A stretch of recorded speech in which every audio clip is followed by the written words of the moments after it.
Okay. Live from Tzfat, Chevre, Kaf Hey Elu. Woo! 1 week from Rosh Hashanah. What is Rosh Hashanah? Rosh Hashanah is where we declare Hashem King. The Malchut gets re-energized, re-infused, revitalized, and is able to bring this energy into the world. And so there's a process here that the Arizal explains is like the relationship between masculine and feminine. That there is like a marriage. There's the chatan, the kala, there's the bride and the groom. And in the most G-rated way of explaining that, because we are talking to 8 billion people and we don't know how old everybody is. So there's the masculine and the feminine aspect. What is the masculine aspect? The masculine aspect, what Zer Anpin represents, your potential. Who and what you are able to be. The masculine represents that seed of potential, and the feminine aspect, the malchut, represents your ability to express that potential. To express that potential. And so, what the mystics are really talking about when we're talking about transformation, being able to bring harmony between who I can be and who I am. So unification, zivug, between the potential and between the actual. The ability to express who we really are.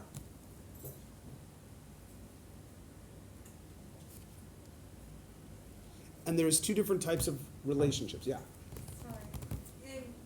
Zer Anpin is the 7 characters, right? In the Tree of Life. The 6 lowest sphere, yeah. In the middle. Chesed, Gvura, Tiferet, Netzach, and Yesod, the midas. Okay, great. So that is in the world of Atzilut. Atzilut? Isn't it in everyone? Atzilut. Let's just be simple. Atzilut. Silas. The world of Atzilut. Zer Anpin of Atzilut is you in a state of total bittul to Hashem. Atzilut. Atzilut. How do you spell that? And so which part? Bria? No. No, it's above. It's the highest one. Atzilut is the world where there is nothing but Hashem. Meaning, everything that Hashem wants, I want. Zer Anpin, my Zer Anpin, in the world of Atzilut, is me being in a state of total unification with Hashem. Meaning that there's a part of me that is always connected to Hashem. It always desires to be with Hashem. It just wants what Hashem wants. That's the ultimate place that we want to be. That's the ultimate place you want to be. That's the place where you ultimately are. Right. Zer Anpin of Atzilut is the part of you that always wants what Hashem wants. But in addition to Zer Anpin, we have something called the Malchut. What's the Malchut? The Malchut is Tachlis, what we call. What do you do? Not what you want, what do you do? How do you express who you are? And the Malchut descends from the world of Atzilut. She leaves that safe space of total unity and harmony with Hashem. And she descends into the lower worlds of Bria, Yetzira, and Asiyah. And in the worlds of Bria, Yetzira, and Asiyah, many dangers lurk. Like pizza, and cheesecake, and brownies, and cookies, and ice cream, and your down comforter on a cold winter day. When you have so much important work to do in the world and you just want to snuggle back into bed. Many dangers lurk in these worlds of Bria, Yetzirah, and Asiyah, luring the Malchut in. And when the Malchut, meaning my expression of self, what I think, what I say, what I do, now leaves Zer Anpin and is now being taken by the forces of Klipa, by the forces of egotistical and selfish cravings, desires, fears, doubts, all of those things. That's called Shechina is in Galut. When the Malchut descends into those worlds, and she is now engaging in all kinds of illicit relations. That is not something Zer Anpin would want her to do. No, no, no. Where are you going, my dear? Right? Zer Anpin gets jealous. God gets jealous. Where is your heart? What are you doing? And all of Rosh Hashanah is reaffirming and redeclaring our loyalty to Hashem. The Malchut reaffirms her loyalty to Kadosh Baruch Hu, to Zer Anpin. I reaffirm my heart's true desire, not for cheesecake, not for the cookies, only for Hashem.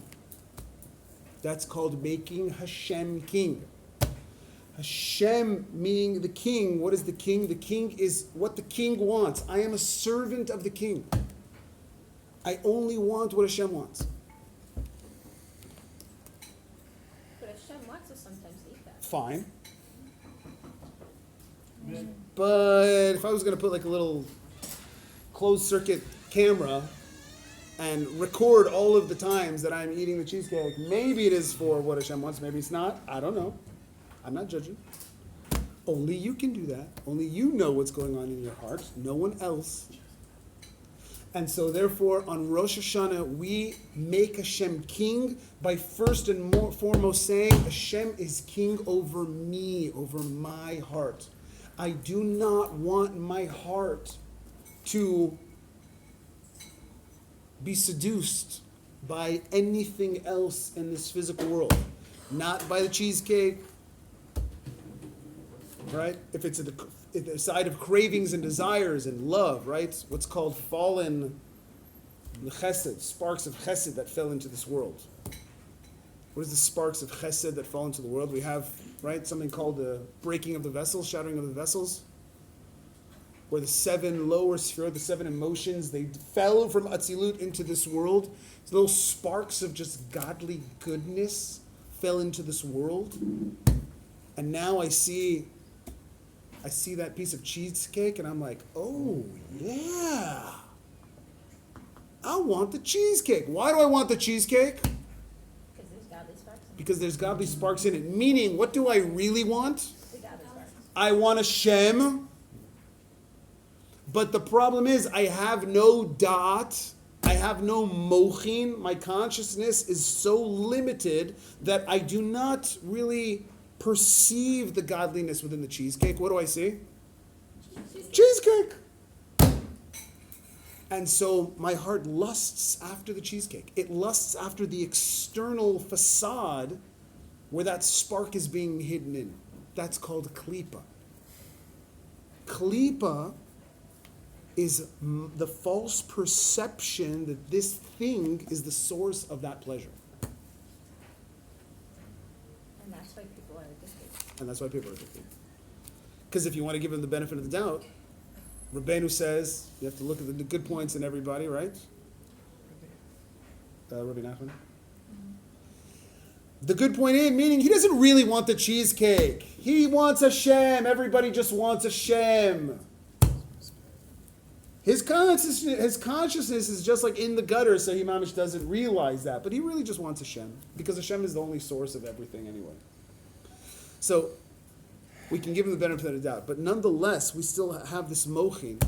And if we do not have the proper perception, and we're still stuck in these external desires and cravings or fears, That's why addicts, the only way to get out is by having a complete understanding that only God can take their desire away. that's right. So we're trying to elevate our desires. That's all elevating the sparks really is. It's reaffirming our conscious awareness that really I do not want anything in this world except for you. For Hashem, not the cheesecake. I don't know if that means. Yeah. Okay. Basically, it's good to eat cheesecake, but if you're not eating. On Shavuos. It's good to eat cheesecake if Hashem wants me to eat the cheesecake. Shem Shamayim. On Shavuos, because then it's Minhag Yisrael. Or on Shabbos. All right. Okay, fine. Yeah, if it makes me happy and I can learn So okay, fine. So if you want to really understand how can I make cheesecake holy, you have to read chapter 7, Tanya. So Okay? you won't even see it as cheesecake anymore. Like you won't have the attachment to the actual thing anymore. That's right. Like you'll have no If you attachment. had mochin, what's called mochin? Does everybody understand? We feeling it when we say mochin? What is mochin? Mochin comes from like the Hebrew word like moach, which means brains. If you had some brains in your head, Kabbalistically speaking, though, it means if you were in a state of expanded consciousness, mochin de gadlut, expanded consciousness, where you are totally in a state of awareness and perception that only Hashem, and that's all you want, then when you took the bite of the cheesecake, not only would you go into an epileptic state of divine ecstasy and bliss, but you would like throw the cheesecake and then you would want to go like invite somebody else to have some cheesecake. Right. Meaning when you're in a state of mochin de katnut, you finish off the whole pan. You guys remember Garfield? Yeah. Lasagna. The lasagna, right? Garfield and the lasagna, right? So how does Garfield eat lasagna? He cuts a nice slice of lasagna, puts it on the plate, and he takes the pan. Just sharing. He cuts from a nice slice, puts the slice on a plate, and he takes the pan, leaves the plate. Yes. So what's wrong with that? Hold on, wait a second. No questions. All right, we want to finish this, okay? We're going to get to the avoda here. So we have to reaffirm, redeclare our desire only for Hashem. I don't want anything in this physical existence other than Hashem. And when I'm in that state of mochin de gadlut, I mamish just take one bite of that cheesecake, and I'm instantly transported into the world of Atzilut, into the world of the divine bliss of Hashem. What do I need to have another bite for? What? To get it more close. Fine. You really only need 28 grams. That's all you need to really get close to Hashem. After 28 grams, after a kazait, that's like, nope. L'shem Shemaim. What is L'shem Shemaim? Kazait. That's called L'shem Shemaim. How do we develop Mochin de Gadlut? Oh, how do we develop mochin de gadlut? $1 million question. 228 grams. Okay. 228, that's Gematria Baruch.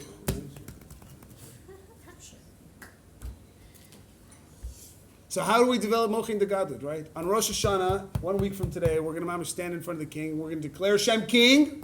And all the forces of evil, the kitrug, the angelic forces, are going to be like, really? Making Hashem king, are we?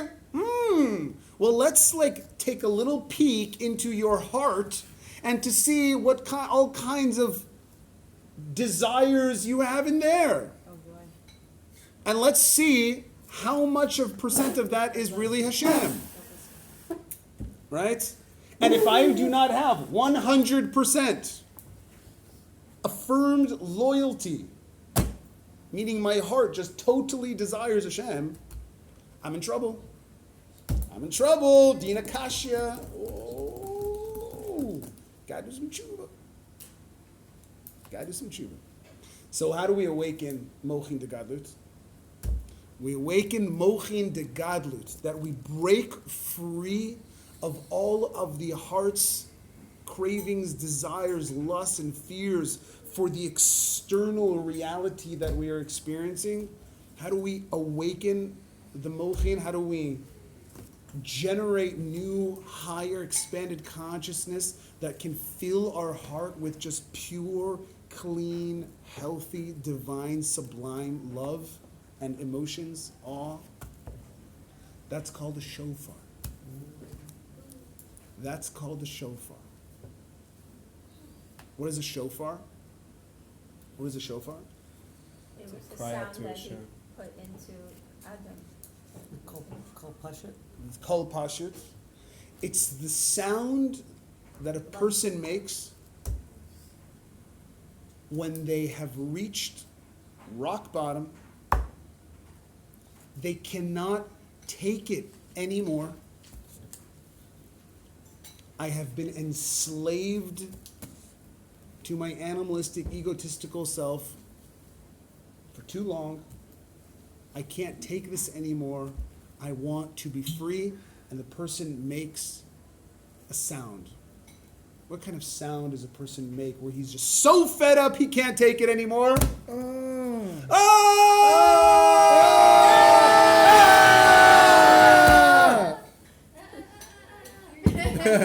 That's why Rabbi Nachman took the scream and a spodadus. That's right. So this is like the macro Hibodidus scream. It's the scream of your life. It's the scream of your year. That your entire year depends on this scream. Meaning it's the screaming of the heart, the yell of the heart. The Arizal says in the supernal realms, somebody's blowing the shofar. Who is blowing the shofar there? It's someone he called Imai La'ad, Bina. What is Bina? Bina is Bina Liba, it's the heart. And it's also the world of tshuva. Meaning that when the heart makes tshuva, not your mind, but your heart makes tshuva. When you mamish feel, mamish, that all of this energy, you're just like letting it out because I feel that I have been enslaved for so long. I feel that I have been imprisoned for so long. I want no more. And the heart is broken. Lev nishbar. And I let out this yell. Doo, ah, I can't take this anymore. It is that yell that comes from the deepest depths of your heart that elevates, that rises to the very essence of creation, beyond the world of Atzilut, mamish to Ein Sof. Atzmut Ein Sof. And there it awakens Hashem's will to want to come and create the world again for another year. Because Hashem says, with people like this in the world, this is a world I want to create. Because I know there's people that want to make a place in their heart for me. ועשו לי מקדש ושכנתי בתוכם. Hashem wants us to build a mishkan, build a temple, so that He can dwell in it. Where is that temple? In our hearts. Rahmana liba baya. Hashem wants your heart. And so the Arizal says that every year, everything gets like reset. And Hashem's like, okay, I don't know. They proved that the heart is the brain of emotions. That's brain of emotions. Absolutely. It's like Risa Deliba. Uta de liba is awakening the heart. That rises all the way up to the essence. And so it is that lev nishbar that rises up. And so to speak, Hashem hears this call and is like, wow, that really is giving me the ratzon to want to keep the world going. Because I know people want to make a place in their heart for me. So that's the tekiah. It's the deep feeling of knowing that only Hashem can help me. I can't do this by myself. I can't take this anymore. I do not want it. what is called, what the Hasidic masters say, is to awaken compassion on your soul. So you have to imagine that you have, like, you have, psychologically speaking, there's something called a conscious mind, and then there's like your subconscious mind, right? That's kind of how everybody talks today, right? New Age psychology, conscious mind, subconscious mind, reprogramming the subconscious mind. But Kabbalah also tells us that in addition to the subconscious mind, which is the nefesh behemit, which is really controlling what you do, because, right, psychology is totally right. 95% of human behavior It's habit. driven by emotion, conscious or subconscious, mostly subconscious. 95% of what you do is because of what you feel at the subconscious level. Huh? Equally for men and women. Equally for men and women. Equally for men and women. Why not? Just the difference is that men are much better liars at being able to justify doing what they do because of what they feel. We make decisions based on emotion, and we justify it with our brains. Right? Because we're all pretending to be adults here. It's the game we're playing, right? But we're really not adults. So they're all An example of that? Ma? An example of that? Sure. Can I use my wife? No, I shouldn't use my wife. No. You're alive. I'm live. So is that the Yeah, day? I'm Basically, live. You don't want Right? to be dead. That's You want to basically buy a new couch. Okay? You want to buy a new couch, right? So why do you want to buy a new couch? What was wrong with your old couch? It's perfectly fine. Why do you want to buy a new couch? I want one. Oh, let me come up with some reasons. No. First, I have to understand that what is that feeling inside of me that wants to get me to buy the couch? There's a feeling there. There's an emotion there, Must right? be something wrong with the couch. Must be something wrong with the couch? Yeah. No. There's nothing wrong with Ah, it. No. everything else is your couch. Yours doesn't look as good. No. Because your Klipa wants a Huh? couch. What? Your Klipa wants a couch. I don't know. But because of the Nefesh Bamis. The Nefesh Bamis wants a new couch. Why does it want a new couch? Because I Saw one in feel the like a new store. one will make me happy. Because it's going to give me something. It's going to make me feel a little bit more worthy of myself if I have a new couch. It could be one reason. It could be several reasons. But the point is that there's an emotion there. But how do I justify buying a new couch? It's old. It's old. Someone sad on The me. new one's on sale. The kid We're smart not- shoppers, right? We're very careful about our money, right? Psh, wow. Very, very intellectual ideas, right? Seem very mature, very adult-like, right? But it's just a cover-up. It's just a cover story. It's just a cover story. There's a feeling inside. If you don't identify that feeling, that's called being a slave to Pharaoh in Egypt. So the only reason to really buy a new couch is if it's completely broken, you can't sit on it? I don't know what the real reason is. That's very, very personal and has to do with It's all everybody's different situations. But the point is that I make decisions based on emotion, right? From the clothes you wear, to the food that you eat, to everything that you do. There's an emotion there. There's something. The two primary emotions, what are the two primary emotions? Love and fear. The chesed and the gvura of the nefesh be'amit, love and fear, right? Or we can translate them into pain and pleasure. Pain and pleasure. Two primary emotions. 95% of all human behavior is based on the desire for What if they're pleasure and for avoiding Avoiding pain. That's basically how animals work. That's how you work. That's how we all work. At the subconscious level. And so that's like, ooh, psychology talks a lot about that. The conscious mind, which is really called like the lying mind. And then there's the subconscious mind. Subconscious mind does not lie. It's very, very honest, much like a child. A child has no problem walking up to me and be like, oh my God, what's that on your face? Right? Where grown-ups, right? They'll never tell a rabbi that he's got like some food stuck in his beard from lunch, right? They'll just pretend like they don't see it, right? But a kid will walk in the door like, Rabbi, what's that in your beard? very innocent, very tamim, Nice.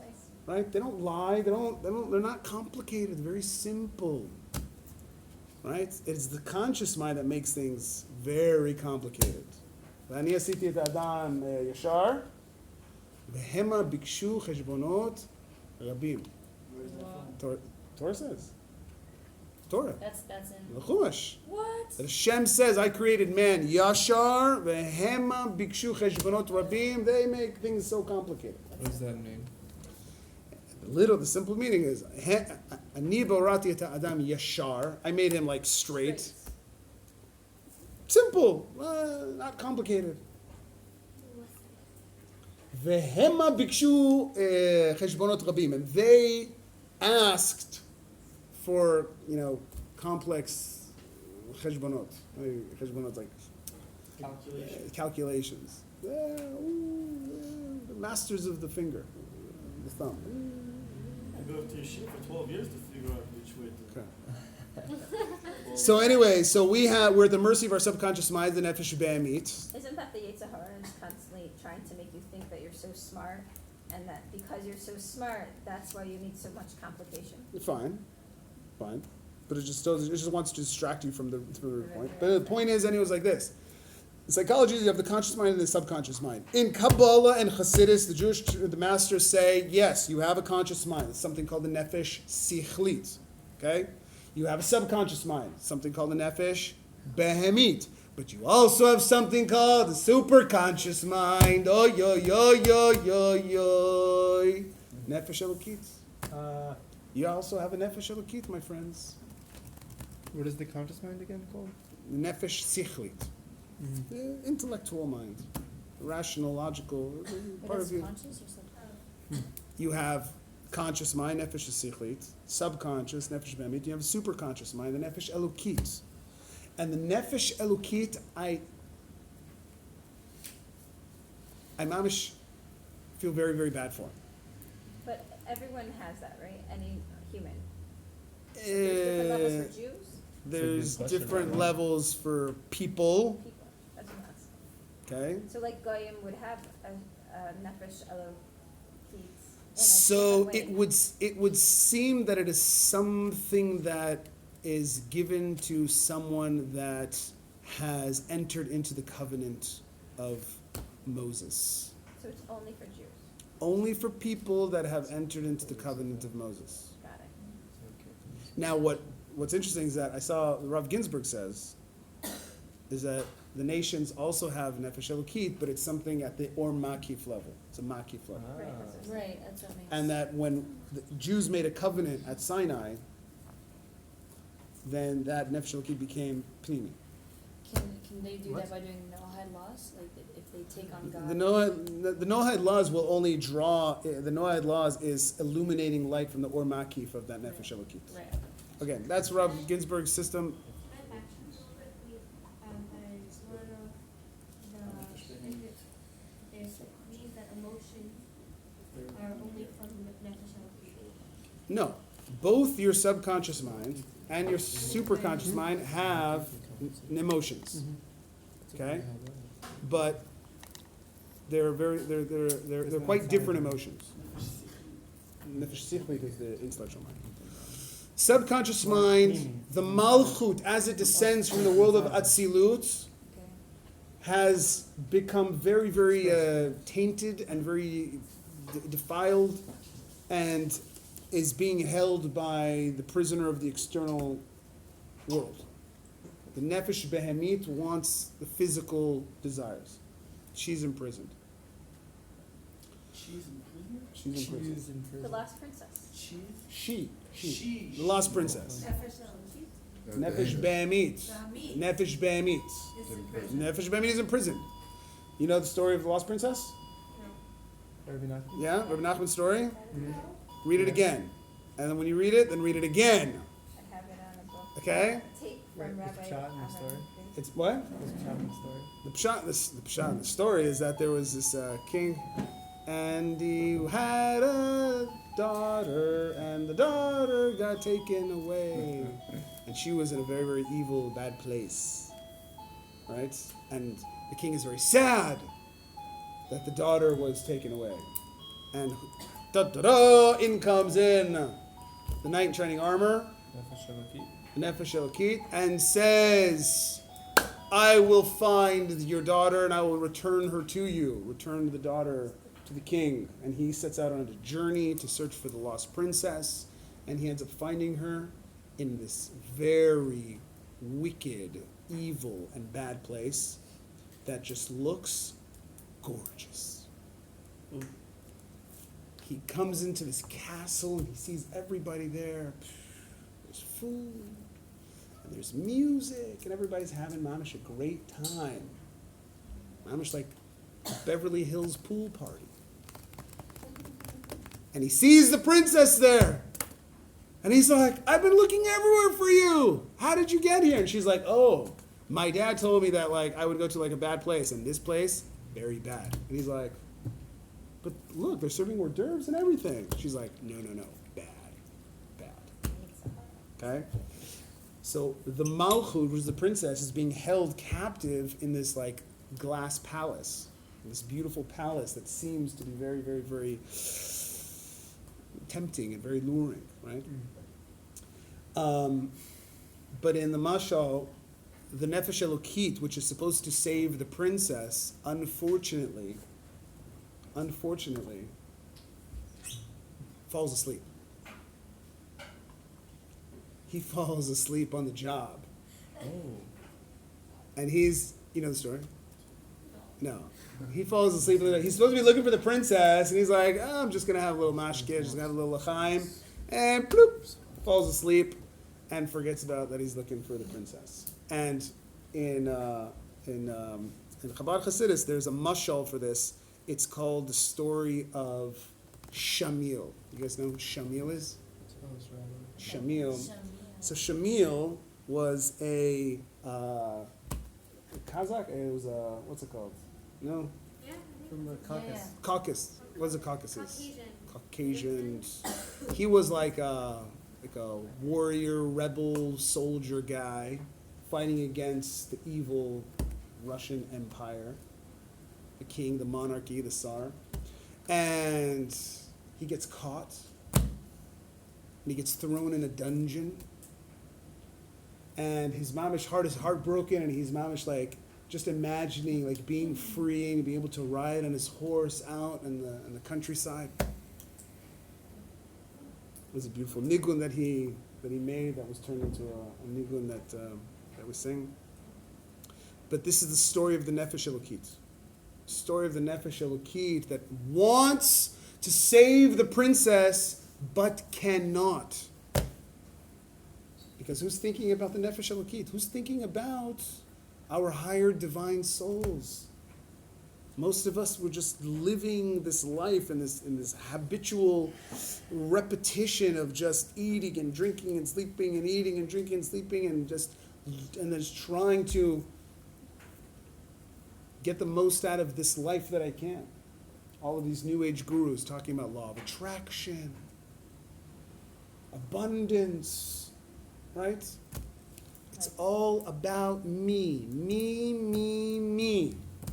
Me, me, me. And the Nefesh Elokit is like, no, it's not about me.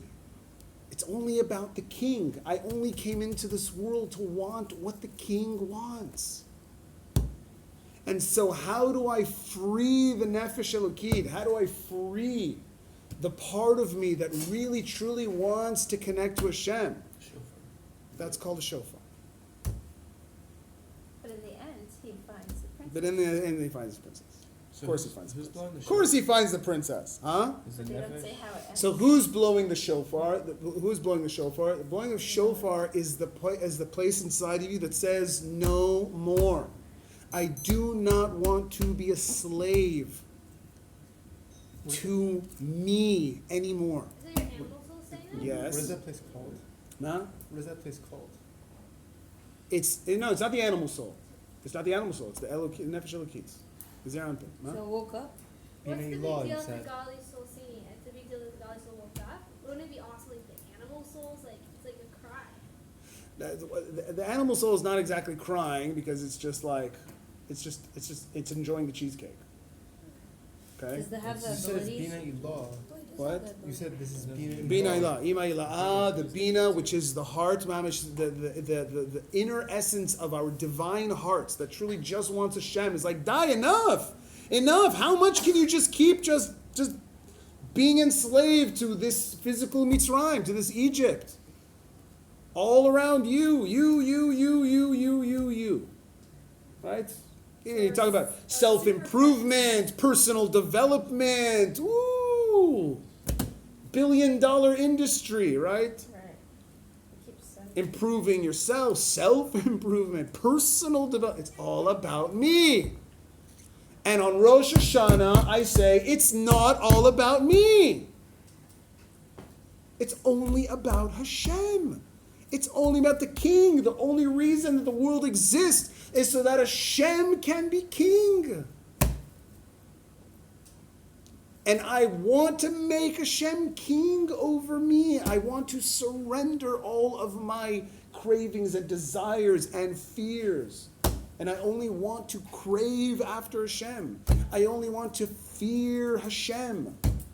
But my heart is so entangled in the externality of this world, I'm like, I don't know what to do. But I reach a boiling point, the tipping point where I just yell, and that's the shofar. Doo!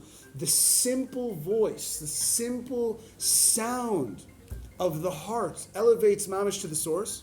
Is that the triple? Ma? Is that why there's a song The what? for that? Like the triple. The order. So first we have the tekiya, which is the simple. That's called the mochin. The old mochin is going up. That's the sound of the desire, and what Kabbalah is called aliyat man.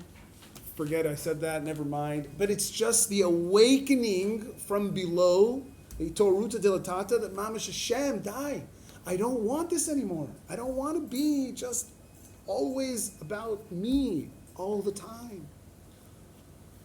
And so the voice emanates, and then this incredible new light, this fresh, new consciousness is awakened. Mamish descends from the source of consciousness from itself, this fresh, new vitality and energy and ratzon. And now it begins to descend. And now I have to take that energy, that's like the nuclear bomb of Hashem, and to mamish bring that into my heart, into the nefesh be'emit, and to break the shackles of the nefesh be'emit. And so that's why we have the shvarim. What's a shvarim? Mila dishbor, right? To break. Do, right? Chochma bin and dat. Do, chesed guatiferet, do, netzach yisod, do. My entire being, the light that is now falling, that is descending down, that is streaming down, I bring it into the essence of my entire subconscious self. You said the second sound of the shofar is like the breaking. So Is the breaking, yeah. the breaking. And breaking the shackles of the mind of the nefesh behemit has the false Breaking perception. the desire, And or break. desire. I'm not breaking the desire. I never want to break the desire. The desire is holy. The question is, what do I have the desire for? There's a thought that is telling me I desire cheesecake. I desire money. I desire this. I desire that, right? That I need all these things to be happy. And so that's what I'm breaking. I'm breaking free of that perception. So do, chokhmah bin adat. I'm bringing that into the mind. Wait, each one is Chochmah Bina Dad? Like every single time, all three? I'm not going to get into like the particulars of Where like. can I'm not we going to get see into like it? I'm not getting into the particular details of it because we've been learning this for like the last 2 weeks. Where can we get like a safer where we can see it? Yes. You want the Arizal's Kavanot or do you want the Baal Shem Tov's Kavanot? Rosh Hashanah. Baal Shem Tov's Kavanot. I think it's in Tzavat or Keter Shem Tov. What? In the Siddur. The Alter Rebbe Siddur, with Dach, there he brings it, I think. You can find it. We got that. Kavanot. B'ezrat Hashem, I can put it on the group. I have it. So the Shvarim is mamish breaking the perception, right? And what is the truah? Do. the 9 small blasts, right, is now cleaning out all of the schmutz in the nefesh b'amit, and it's taking it all out. And the last tekiah, I should bring in this fresh energy, and that's like the second coat, right? Like the first coat breaks the shackles, the shavarim breaks the shackles, yeah? The teruah cleans out from the 9 sefirot that each one of us has, right? 10 sefirot, 9 sefirot in this case. But the teruah now takes all of the light, the old schmutzy light, the old schmutzy consciousness out. And then the final tekiah now brings in this light to mamash dwell within me. And it is at that moment that you have to believe with absolute and total certainty that you are a completely different person. No, it's not about me. Huh? No, it's not like about us. Of course it's about you. But it's about you being a servant of Hashem. You knowing your place in the world. It's about you being a servant of Hashem. It's not about what I want, it's about what Hashem wants. And I want to be the absolute most awesome and extraordinary expression of what Hashem wants in the world. That's called Jewish self-development. It's not self-development, it's selfless development. Jewish. Huh? The Jewish. Kabbalistic personal development is about me transforming my life into being 100% expression of Hashem's will. That's it. It's not about what I want. It's about, can I express what Hashem wants? Okay? So the tekiah seems pretty powerful. You start with it and you end with it. And this is So the the first tekiah thing. is the first. That's the milamala lemata. That's the awakening from below. That's the place where milamata lemala.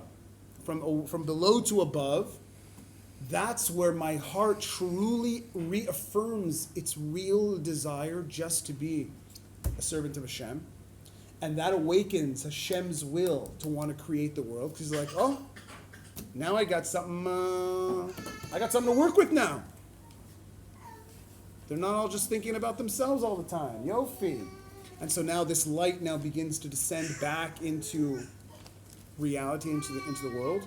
And so then we have the shvarim, which frees me of these things. And then the teruah cleans everything out. And then the last tekiah now brings in all of this new consciousness into my mind. Yeah? Yeah.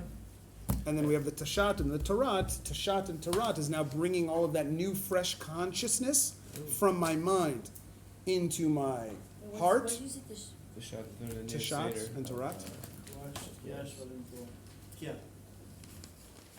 So like there's this like whole like dispute in the Gemara about like how to blow the shofar. But I'm not going to get to a whole like Talmudic discussion. There's Is something. it the Sephardi way and the Ashkenazi way? No. They're the same way. Everybody does tashrat, tashat, tarat. Tashrat, tashat, tarat. But they do it differently though. They do. It doesn't matter. Oh, okay.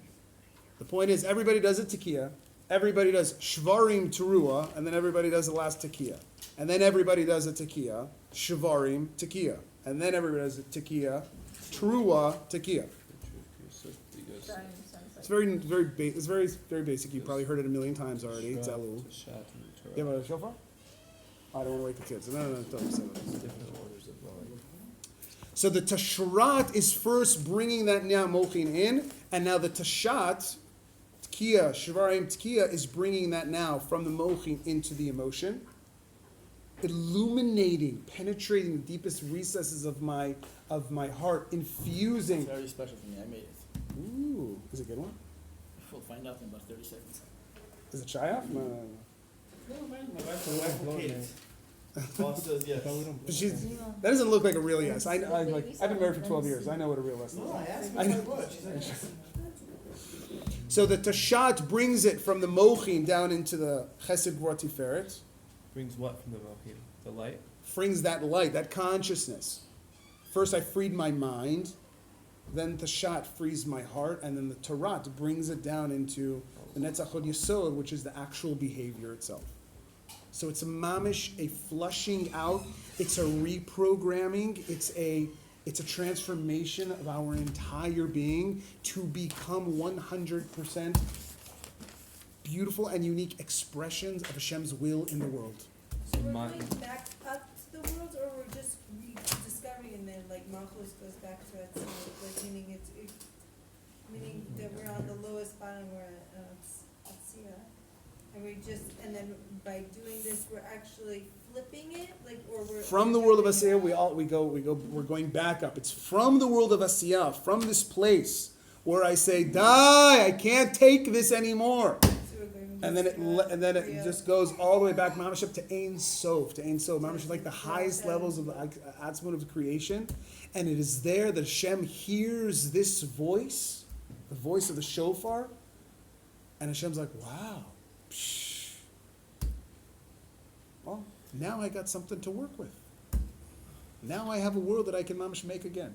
Yeah? And so now the light begins to come back down. The light of Malchim, and you're bringing the light of Malchim into first the mind, and then the heart, and then to actualization. Correct. Okay. Correct. Can we hear the sound? Yes. No, it's fine. He's not going to like that. It's fine. You ain't gonna wake him up.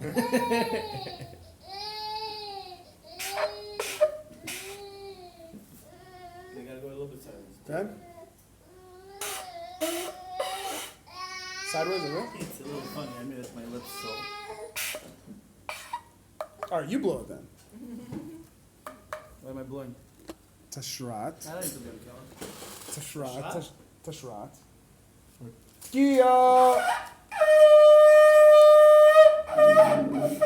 It's the Shofar. Under pressure. We can download like a YouTube Shofar or something like that.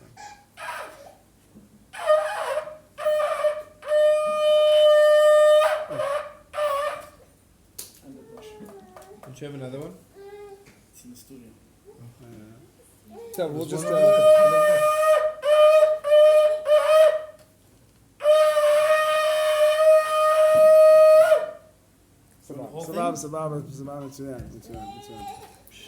you, Shofar.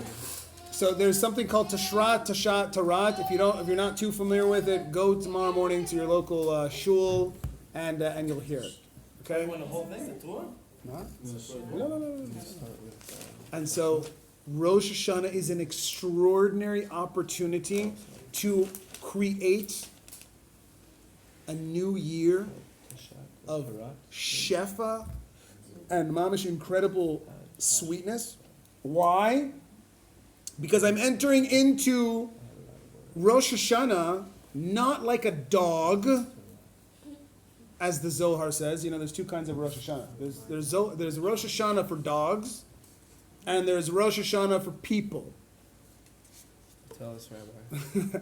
So the Zohar says that most people show up to Rosh Hashanah like dogs. Why? Because how does an Israeli dog bark? Hav hav. Did you know that, Zohar? Israeli dogs bark different than American dogs. Is it really? Apparently, ask a kid, right? In all like the kids' books, the cartoons, right? Whenever they're making the sounds of a dog, how does a dog bark? No, that's how they do it in America. Ruff, ruff, bark, bark. How do they do it in Israel? Hav, hav. Hav, hav. Hav, hav, hav. And it's a play on words. Because hav, hav in Aramaic, hav, hav means give, give. And the Zohar says everybody shows up to Rosh Hashanah barking like dogs. Hav, hav, hav, hav. Have li mizone, have li chaye, give me this, give me that. Is it with the bays or with the vav? Nah? With the bays or with the vav? For the base. Isn't that also in the Torah? Yeah. Ahava. Yours Ahava. says it. Yeah. I don't remember seeing it in the Torah, but it's Yosef says it. I think it's the first time that the root Hav appears in the Torah. Hav or Hava? Hav? I'll find it. But anyways, Zohar says that most people show up to Rosh Hashanah like dogs. Why? Just asking, give me this, give me that. I need money, I need this, I need parnasa, I need life, right? I have to marry off my daughter, my son, right? And all of the Kabbalists, all the mystics like, oh, you have the opportunity to transform your life, to transform all of creation, and you're worried about paying your rent. Right? And so on Rosh Hashanah, when we are not thinking about what I need, I'm thinking only about what Hashem needs. Okay? Hold on, I'll just give you this mashal. I'll give you the mashal, and we're gonna end with this. So I was sitting in class a couple weeks ago, and it was Rosh Chodesh Elul, and so like, ooh, Melech Basadeh, Melech Basadeh, everybody says. So like, a lot of people in the class are like, what the heck is Melech Basadeh? Like, I'm sorry, we're not so familiar with Melech Basadeh. Can you please explain it? And so, oh well, Elul is preparation for Rosh Hashanah, meaning that everything that you get on Rosh Hashanah is all about the preparation for Elul. I mean, like, what does that mean, right? So I say to them, on Rosh Hashanah, okay, imagine that next week, Bank Hapoalim says, all day, we're opening up the safe, the vaults, okay, and we're going to pass out free money. However much you can take, you can have. And you're like, no, right? And it's like all the WhatsApp groups, like, is it true, is it not true, fake news, no, right? Sunday morning, you show up, and you see just like Brinks, like the van, the trunks and everything, and there's just like literally just like bags and bags of cash, and they're literally just like handing out like money, $100 bills, right, like stacks of them. And you're like, oh my goodness. And so you get in line, and you get there, and they're like, here you go. And you put some in your pocket, and they go, here you go. And you put more in your pocket. And they go, here you go, and you have no more space in your pocket. So what do? Get it back. You start sticking it in your socks, right? In your hat, right? You have mamish like everywhere. You have no more space to carry, right? And they're like, here, take more. And you're like, I can't carry anymore. And you look over, and you see your buddy is coming with these like IKEA bags. And you're like, oh, what? Why didn't I think to bring a bag? And they're filling up his bags, bag after bag after bag, after he has like all these bags. And he now is also like totally filled. He ran out of bags. And they're like, here, take more. And he's like, I don't have any more space. And you both look over now and you see somebody else showing up with a truck. And they're literally just wheelbarrowing all the money, filling up his truck. And you guys are like, oh, why did I bring a truck? And they fill up his truck, and they're like, take more. And he's like, I got no more thing, right? And then you see another buddy of yours coming with like a whole fleet of trucks. And they're filling up all the trucks until they're full. And you see somebody else coming with like a yacht. And somebody else coming and like, right? You get the point. On Rosh Hashanah, all the vaults are opening. They're like, hey, we got Shefa. How much can you carry? And so you have to prepare the vessels. When do I prepare the vessels? That's called Elul. I'm preparing the vessels on Elul, right? And so they're like, wow, that's a great analogy, Rabbi. So tell me, what are you coming to Rosh Hashanah with? Fleets of, like I don't know, what are you coming with? And I was like, me? I'm not coming with a truck. They're like, what? I'm not coming with a truck? I said, no. I'm not coming even with an IKEA bag. I don't even have any pockets in my clothes. They all have holes in them. And they're like, what? How could you not come with any bags? You just told us that Rosh Hashanah is a day of preparation. Bring all the kli, bring all the kalim, right? And I was like, I don't need a kalim. They're like, why don't you need the kalim? I said to him, because I have the keys to the vaults. I don't need the kalim. Why? Because I work for the bank. And if I'm working for the king, wherever the king sends me, I have the credit card of the king. Whatever I need to fulfill my mission in the job, the king gives me all the resources that I need because I'm fulfilling the king's mission. I work for the king.